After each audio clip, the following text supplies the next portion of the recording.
जय हिंद दोस्तों, स्वागत है आपका अपने यूट्यूब चैनल एसएससी यूथ में।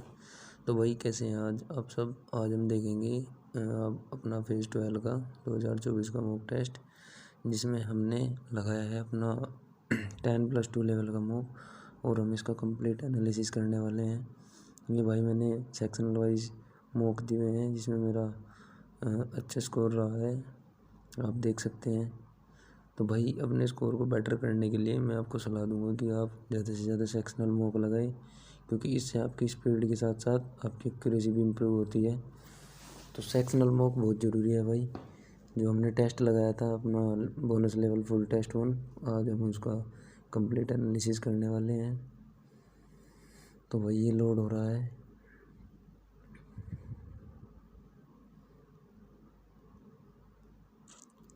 तो भाई जो भी आप टेस्ट लगाओ अपना फुल प्रिपरेशन के साथ तब लगाओ। अगर कोई भाई बिगिनर है, सबसे पहले वो एक बार मॉक लगा के देखे कि 10+2 लेवल क्या रहता है, MTS लेवल पर कोई भी। ये भाई हमारा एनालिसिस है। इसमें हमारा ओवरऑल स्कोर 135.5 रहा है। और ये भाई आप देख सकते हैं, ये है हमारे वीक चैप्टर्स, मतलब किसमें हमारी कितनी मिस्टेक रही है। प्रॉफिट लॉस में एक हुआ, फ्लोटी में एक हुआ, आर्ट एंड कल्चर, और अब हमारा वर्बल एबिलिटी, इसमें हमारा एक रॉन्ग हुआ। और भाई ये हमारा कंप्लीट एनालिसिस है टॉपर्स के साथ साथ एवरेज का भी। एवरेज स्कोर इस मॉक टेस्ट में 98.63 रहा है, टॉपर्स का 175 और हमारा स्कोर था 135.5। भाई मॉक टेस्ट में एक चीज़ मैटर करती है, एक्यूरेसी। अगर आपकी एक्यूरेसी अच्छी है तो आप ज़्यादा से ज़्यादा नंबर प्राप्त कर पाओगे। अगर आप लगाओगे तुक्का तो भाई आप सिलेक्शन से उतनी दूर चले जाओगे, क्योंकि एसएससी में अगर आप तुक्के के बेस पर सिलेक्शन लेना चाहते हो तो वो पॉसिबल नहीं है भाई। तो मैं आपको यही सलाह दूंगा भाई, अपना मॉक लगाओ फुल कंसंट्रेशन के साथ। अगर आपको लगता है कि हमारा मतलब दो ऑप्शन हमको मैच कर रहे हैं और उसमें हमें 50-50 लग रहा है, तो आप उस क्वेश्चन को गो थ्रू कर जाओ। अगर आपको क्वेश्चन आता ही नहीं तो आप उसको स्किप कर दो, क्योंकि वो आपको नेगेटिव मार्क्स ही देगा। ठीक है, तो ये हमारा है भाई सब्जेक्ट वाइज स्कोर। ये शायद रीजनिंग का है। इसमें मैंने 39 मार्क्स प्राप्त किए हैं। और टॉपर्स के मार्क्स कितने हैं? 47.5, और एवरेज स्कोर इसमें 36 रहा है भाई। इसमें आप एक्यूरेसी देख सकते हैं, मेरी 90.91% है और टॉपर्स की 96% है। हमारे करेक्ट इसमें 20 हैं आउट ऑफ 25, 2 होंगे भाई। और इसमें मैंने टाइम लिया है कितना, 12 मिनट। भाई सबसे बड़ी चीज़ जो एसएससी के मॉक टेस्ट में या एसएससी के टेस्ट में मैटर करती है, वो करते हैं भाई हमारा टाइम मैनेजमेंट। हमें अगर रीजनिंग हम अटेम्प्ट कर रहे हैं तो हमें कम से कम 12 से या 15 मिनट के बीच में अपनी रीजनिंग ख़त्म करनी होती है। और भाई 8 से 10 मिनट के बीच में इंग्लिश, और भाई 5 से 10 मिनट के बीच में हमें अपनी जीके को करना होता है। उसके बाद जो टाइम बचा उसमें से कम 20 या 22 मिनट, 25 मिनट मान लो आप मैथ्स को दे दो। और उसके बाद अगर 5 या 6 मिनट आपके पास बचते हैं तो आप पूरे के पूरा जितना पेपर है, जितना आपने अटेम्प्ट किया है, उसको गो थ्रू कर लो। क्योंकि कभी कभी ऐसा हो जाता है ना कि हम सिली मिस्टेक्स कर देते हैं। तो भाई अगर हम रीचेक करते हैं तो हमारी सिली मिस्टेक्स सही हो जाती है। इसलिए रीचेक के लिए टाइम भी बचाना ज़रूरी है भाई।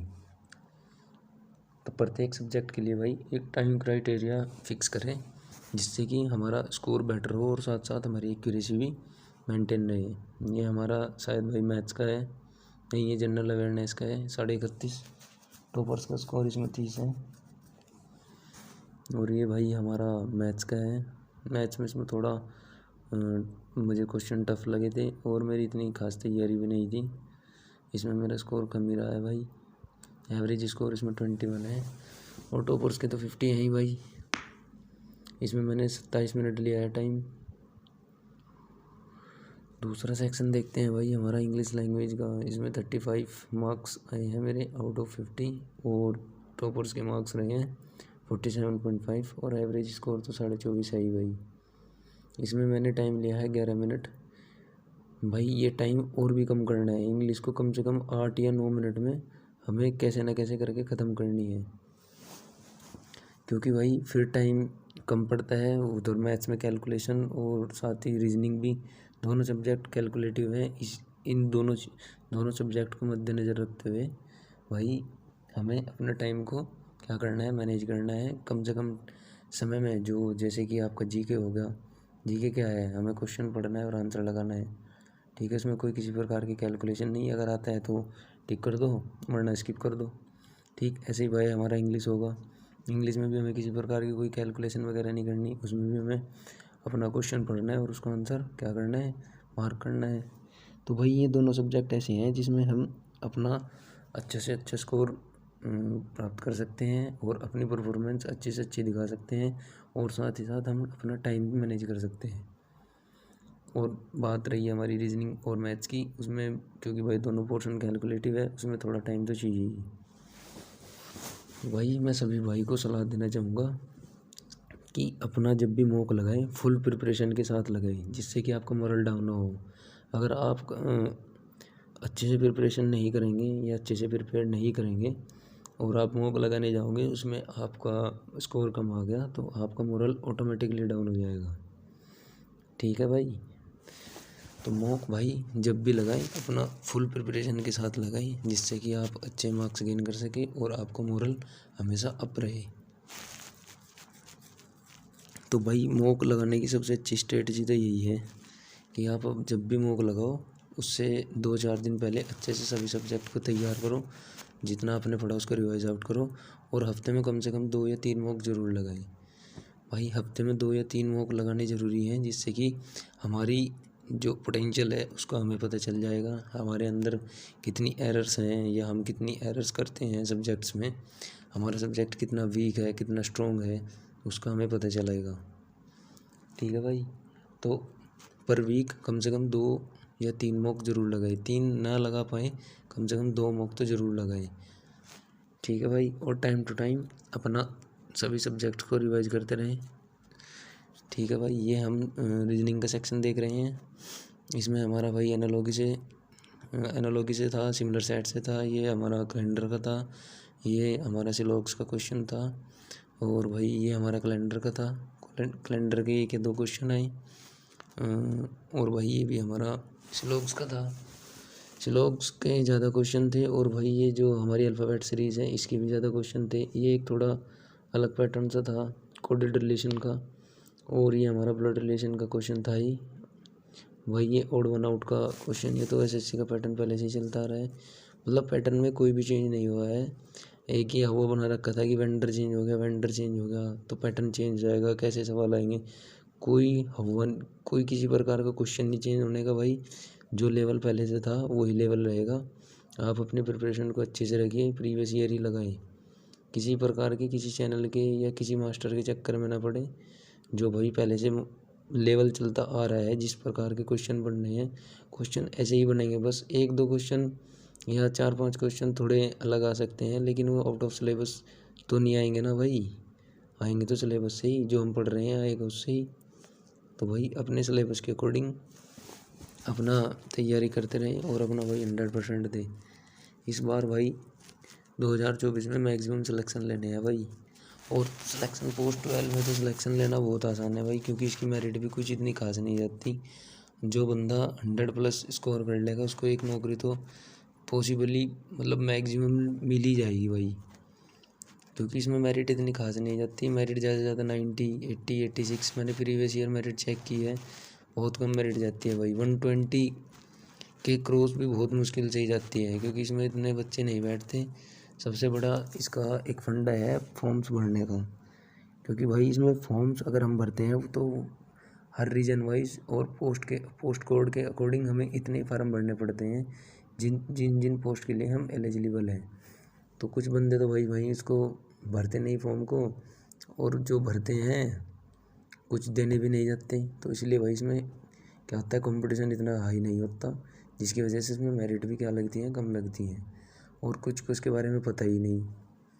तो भाई सिलेक्शन पोस्ट एक सबसे अच्छा तरीका है। अगर किसी भाई का CHSL, MTS या CGL में नहीं हो पाया है, वो अपना सिलेक्शन आराम से भाई सिलेक्शन पोस्ट 12 के थ्रू ले सकता है, और ये भाई एक सुनहरा अवसर भी है, क्योंकि इसमें पोस्ट भी अच्छी है। और भाई एक बात और, सिलेक्शन पोस्ट के साथ साथ हमारा CPO का पेपर भी हमारा जून में शिफ्ट कर दिया गया है। और साथ ही भाई हमारा CHSL का जो प्री होने वाला है 2024 का, वो भी भाई जून के आसपास ही होने वाला है। तो भाई सभी भाई अपनी तैयारी अच्छे से रखें, और मैं भगवान से ये दुआ करूँगा कि भाई सभी भाई का ज़्यादा से ज़्यादा सिलेक्शन हो, सभी भाई इस बार नौकरी प्राप्त कर लें। क्योंकि भाई मैं ही जानता हूँ कि संघर्ष एक विद्यार्थी के जीवन में कितना महत्वपूर्ण है या कितना मैटर करता है। भाई मैंने 3 एग्ज़ाम क्लियर करे हुए हैं। CHSL का मैंने 2 बार किया हुआ है। 21 वाले में मैं टाइपिंग में बाहर हो गया था भाई, और 22 वाले में मेरा मेंस में 2 नंबर से रह गया था भाई। CGL 22 भी मेरा क्लियर था भाई, उसमें मेरा कंप्यूटर डिस्क्वालीफाई हो गया था। CGL 23 में इतने अच्छे मार्क्स नहीं आ पाए थे, क्योंकि भाई आप सबको पता है कि जो 23 वाला था उसमें मैथ का पोर्शन थोड़ा आउट ऑफ सिलेबस तो कह नहीं सकते, थोड़ा लेवल थोड़ा अप सा आ गया था, जिसकी वजह से पूरा का पूरा पेपर ही ख़राब हो गया था भाई मैथ सेक्शन की वजह से। क्योंकि उसने एक बहुत रेशन सा क्रिएट कर दिया था माइंड पर, और जिससे कि जो हमारे और सेक्शन थे इंग्लिश वगैरह हो गई, तो वो भी भाई थोड़े ख़राब ही हो गए थे, जिसकी वजह से इतना अच्छा स्कोर नहीं बन पाया। लेकिन इस बार भाई सिलेक्शन पोस्ट CPO या फिर CHSL CGL, इनमें से किसी न किसी एक में तो हमें नौकरी लेनी है भाई, क्योंकि 24 में बहुत अच्छा अवसर है। सभी के सभी पेपर टाइम से होने वाले हैं, और सभी पेपर मतलब एक सीरीज़ वाइज फॉर्म में होने वाले हैं, साथ के साथ ही होंगे सभी पेपर। तो भाई ये बहुत अच्छा अवसर है, सभी भाई अपना अच्छे से तैयारी करें, मॉक दें, क्योंकि मॉक ही भाई आपका जो लेवल है उसको इम्प्रूव कर सकता है भाई।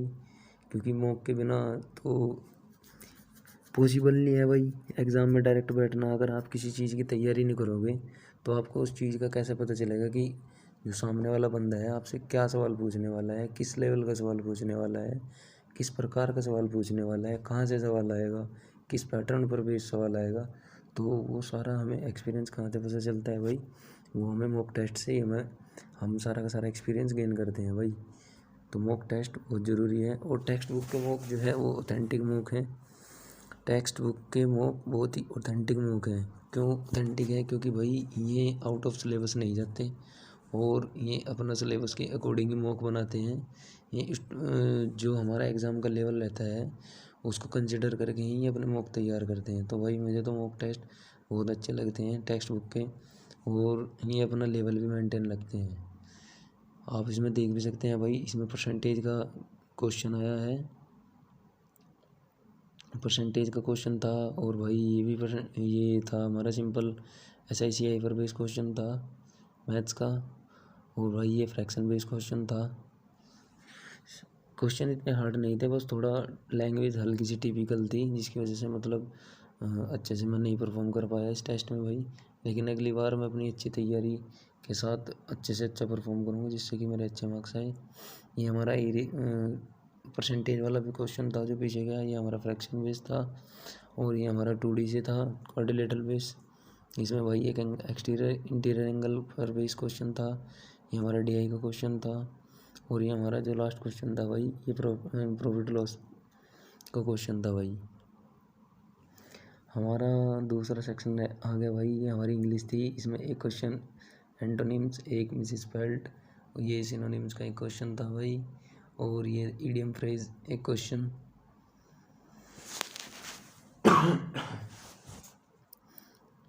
और ये हमारी फ्रेजल वर्ब पर बेस्ड क्वेश्चन था भाई। और ये हमारा वन वर्ड का था। और ये भाई हमारा एरर बेस्ड क्वेश्चन था। इसके बाद ये भाई हमारे फ्लप्स थे। और ये हमारा इडियम था भाई, 2 इडियम आ गई। ये डायरेक्ट इनडायरेक्ट का था। और ये सिनोनिम्स 2 आ गए भाई, एक पीछे पूछ लिया इन्होंने। और एक ये एरर्स भी 2 आ गई भाई, एक पीछे पूछ लिया। और ये आ गया हमारा डायरेक्ट इनडायरेक्ट भी 2 हो गए, एक पहले पूछ लिया इन्होंने और एक ये। और ये आ गया हमारा भाई एक्टिव पैसिव, अभी तक एक सवाल आया है। फिलिप्स के भी 2 आ गए हैं। ये हमारा आ गया भाई क्लोज टेस्ट, इसके 5 क्वेश्चन थे पूरे। क्लोज टेस्ट भी कोई इतना हार्ड नहीं था, मॉडरेट लेवल का था, इजी भी नहीं कह सकते। इसमें हमारे टोटल 5 क्वेश्चन थे और एक ये पैसेज दे रखा था भाई इन्होंने, छोटा सा पैसेज के भी हमारे 5 सवाल थे पैसेज के भी। ओवरऑल जो इंग्लिश का भी इन्होंने मतलब जो क्वेश्चन सेट किए हुए थे उनका लेवल ठीक ठाक था, ना ज़्यादा हार्ड ना ज़्यादा इजी, मॉडरेट लेवल कह सकते हैं भाई। तो ये ओवरऑल रिव्यू था भाई टेस्ट का। ये मॉक मेरा फर्स्ट मॉक था जो मैंने अभी फेज़ 12 का दिया है। आप ये देख सकते हैं भाई सेक्शन सब्जेक्ट वाइज मैंने कितना अटैम्प्ट किया है, कितने मेरे रॉन्ग हैं। ये इंग्लिश का था, ये क्वांट का देखेंगे हम। इसमें 2 3 4 क्वेश्चन गलत थे और भाई मैंने 5 स्किप कर दिए थे क्योंकि ये मेरे से हुए नहीं थे। मेरा फर्स्ट मॉक था और इतनी प्रिपरेशन भी नहीं थी।